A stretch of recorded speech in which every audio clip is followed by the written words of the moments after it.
Hello everyone, আমি রিমা আর আমার নতুন একটি ব্লগে তোমাদের সকলকে জানিয়ে অনেক অনেক স্বাগত ভালোবাসা।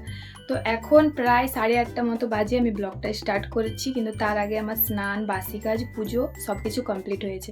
তো তারপরে আমি ব্লগটা স্টার্ট করলাম। তো চলো আজকে তোমাদের আমি সবজি বাজার দেখাই যে আজকে সবজি বাজারে কি কি এনেছে বাবা। চলো, তো এই হলো সবজি বাজার। প্রথমে তো দেখো, এই যে এটাকে আমরা তো জোনার বলি, তোমরা মনে হয় ভুট্টা বলো, কেউ কেউ কেউ জোনারও বলে।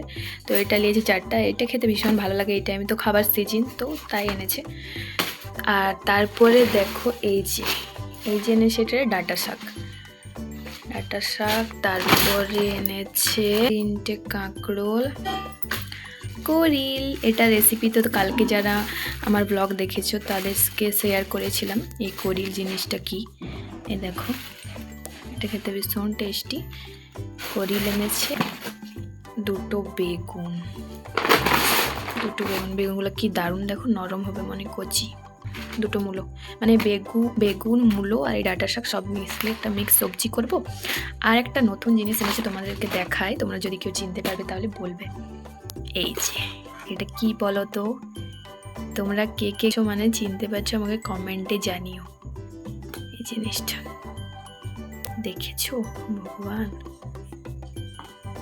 জিনিসটা এনেছে, এটা তোমরা কে কে মানে চিনতে পারছো আমাকে নামটা কমেন্টে অবশ্যই জানিও, তোমরা কে কি নামে ডাকো এটাকে। আর চলো আর দেখায়, আর আছে মাছ। যেহেতু আমরা শুধু দুজন খাবো তাই জন্য বাকিরা সবাই নিরামিষ খাবে। তো 2 ধরনের রান্না হবে, নিরামিষ আমিষ সব রান্না হবে। তো চলো রান্নাটা তাড়াতাড়ি বসিয়ে দিই। তো সমস্ত সবজি বাজার তো তোমরা দেখলেই, এবার চলো কিছু খেয়ে নিয়ে ঝটপট করে রান্নাটা বসিয়ে দিই। রান্নার কমপ্লিট করে আবার ছেলেকে স্কুল আনতে যেতে হবে। তো চলো আজকে নতুন রেসিপিটা দেখাবো, ওটা কেমন করে রান্না করতে হয়। তো তখন তো তোমরাকে দেখালাম যে বাবা এনেছে এটা বাজার থেকে। তো এটা হলো এক ধরনের ছাতু। তো এটাকে আমি অনেক টাইম ধরে ভালো করে পরিষ্কার করে নিয়ে ধুয়ে এসেছি। তো তারপরে এটাকে একটু টাইম দিয়ে পরিষ্কার করতে হয়, তারপর দেখো একদম পরিষ্কার হয়ে গেছে। তো এটাকে ফার্স্টে আমি চলো রান্না করব। তো দেখো প্রথমে কড়াইতে তেল দিয়ে এটাকে ভালোভাবে ভেজে নেব। এটাকে ভালোভাবে রান্না করলে কিন্তু এটা কোনো মাংসের থেকে মানে টেস্টে কম হবে না, এত টেস্টি লাগে, মানে পুরো মাংসের স্বাদ এটা। তো এটা এক ধরনের কিন্তু ছাতু, তোমাদের ওখানে যদি পাওয়া যায় তোমরা কি নামে ডাকো আমাকে কমেন্টে বলো। এটা কিন্তু আমাদের এখানে বলা হয় কাড়ানি ছাতু। তো দেখো ছাতুটাকে আমি ভালোভাবে ভেজে নিয়েছি। এটাকে কিন্তু প্রচুর জল বের হলো, মানে যখন ভাজলাম না এত জল বার হতেছিল, অনেক টাইম লাগলো ভাজতে। তো ভাজা হয়ে যাওয়ার পর আমি এখানে আবার কড়াতে তেল আর দিয়ে তেল গরম হয়ে যাওয়ার পর আমি পেঁয়াজ দিলাম। পেঁয়াজটাকে ভালোভাবে একটু ভেজে নিতে হবে লাল লাল করে। দেখো ছাতু ভাজাটা আমার হয়ে গেছে, সেটাই তোমাকে দেখালাম। তো পেঁয়াজটা ভাজা হয়ে গেলে এখানে আদা রসুন জিরে আর কাঁচা লঙ্কা পেস্ট করে দিয়ে দিলাম। এরপরে একটু মশলাটাকে শুধু ভেজে নিয়ে তারপরে জল দিলাম, কেননা গুঁড়ো মশলা দিব তো তাই পুড়ে যাবে ওই জন্য। তারপরে গুঁড়ো মশলা দিলাম আমি শুকনো লঙ্কা গুঁড়ো আর হলুদ গুঁড়ো। এরপরে মশলাটাকে ভালোভাবে একদম টাইম ধরে কষাতে হবে যতক্ষণ না তেল ছাড়ছে।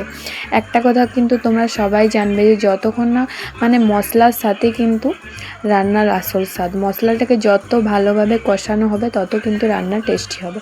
তো দেখো মশলা ভালোভাবে কষিয়ে নিয়েছি যতক্ষণ তেল ছাড়ছে, যাতে আদা রসুনের কাঁচা গন্ধটা একদম চলে যায় ততক্ষণ অবধি কষিয়ে নিতে হবে। তারপর আমি মশলা কষানো হয়ে গেলে ছাতুটা দিয়ে আবার একটু 10 মিনিট মতো নাড়াচাড়া করে ছাতুর সাথে মশলাটা মিশিয়ে নেব ভালোভাবে নাড়াচাড়া করে। তারপর এটাতে আমি পরিমাণ মতো মানে হালকা জল দেবো, বেশি কিন্তু জল দেবো না, একদম গায়ে গায়ে ব্যাপারটা হবে। ভালোভাবে জল দিয়ে নিয়ে এটাকে আমি 10 মিনিট মতো ফুটাতে দেবো। 10 মিনিট ফুটালে এটা মানে হালকা মানে যতক্ষণ না জলটা মরছে অতক্ষণ অবধি ফুটাতে হবে। তো আমি হালকা ঢাকা দিয়ে দিলাম। এরপরে ঢাকা চাপা দিয়ে ফুটিয়ে দেখো জলটা একদম শুকনো শুকনো হয়ে গেল। এরপরে আমি নামানোর আগে হালকা মানে গরম মশলা দিয়ে দেবো যাতে একটু টেস্টি হয় মাংসের মতো।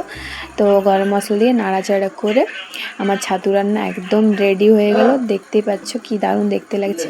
একটু আমি খেয়ে দেখি টেস্ট করে কেমন লাগছে। দারুণ, মানে কি বলবো, সত্যি তোমরা একদম ট্রাই করো। তারপরে আমি এখানে ছেলেকে স্কুল আনতে যাবো, ওই জন্য রেডি হয়ে গেছি। তো স্কুল থেকে নিয়ে চলে এসেছি, আর সকালে তোমাদেরকে দেখালাম জোনার মানে ওই ভুট্টা এনেছিল, তো সেটাই পোড়াচ্ছি। ও স্কুল থেকে এসে নিয়ে খায়, ওর ভীষণ পছন্দ, আমারও ভালো লাগে। তো স্কুল থেকে আসে তারপর আমরা একসাথে খাই। তো এখানে দুপুর পেরিয়ে গেছে, দুপুরবেলা আর ভিডিও শ্যুট করা হয়নি। এটা হলো বিকেলবেলা মানে উঠে নিয়ে চাটা খেয়ে আমি একটু ঘরটাকে ঝাড়ু দিয়ে দিয়েছিলাম। বিকেলবেলা তো বিকেলে ঘর দুয়ার একবার ঝাড়ু দিতেই হয়। তারপর ঝাড়ু দিয়ে নিয়ে আমি চলে এসেছি একটু চুলটা মানে আঁচড়াবো, বেনুনি করব চুলটা, যেহেতু সকাল থেকে একবার আঁচড়ানোর টাইমই ছিল না। দেখছো কতটা পরিমাণে চুল উঠছে। এই কিছুদিন ধরে দেখছি আমার এত চুল উঠছে, মানে আগে চুলটা অনেক ঘন ছিল এবং কিন্তু আস্তে আস্তে এত চুল উঠছে যে চুলটা আস্তে আস্তে একদম পাতলা হয়ে যাচ্ছে। তো ভাবছি যে মানে কিছুদিন ধরে একটা ভাইরাল হেয়ার অয়েল দেখাচ্ছে, সেটাই ঘরে বানাবো আর লাগাবো। যেদিন বানাবো তোমাদের সাথে শেয়ার করব। আজকের ব্লগটা আমি এখানেই শেষ করলাম। ভিডিওটা কেমন লাগলো কমেন্ট করে অবশ্যই জানিও। ভালো লাগলে একটা লাইক শেয়ার করে দিও। আমার ভিডিওগুলো যদি তোমাদের ভালো লাগে তো অবশ্যই সাবস্ক্রাইব করে পাশে থেকো। আর বিশেষ কিছু বলার নেই, তোমরা সবাই ভালো থেকো, সুস্থ থেকো।